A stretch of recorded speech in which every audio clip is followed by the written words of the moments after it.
Malapit na ang transition period ng bansa patungong rainy season o tag-ulan ayon sa Pag-asa.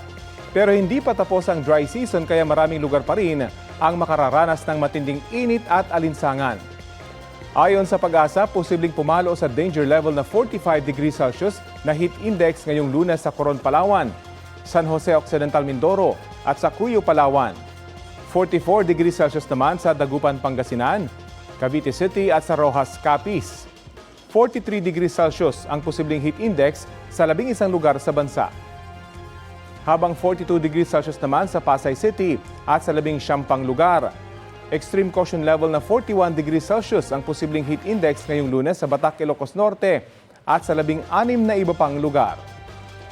40 degrees Celsius naman dito sa Quezon City at 9 na iba pang lugar. Base sa rainfall forecast ng Metro Weather, posible muli ang ulan sa iba't ibang panig ng bansa sa mga susunod na oras. Uulanin din ang ilang bahagi ng Metro Manila.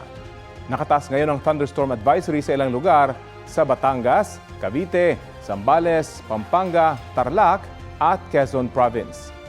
Pinaalerto ang mga residente sa banta ng baha o landslide. Ayon sa Pag-asa, tatagal ang thunderstorm advisory hanggang 11:45 ngayong umaga.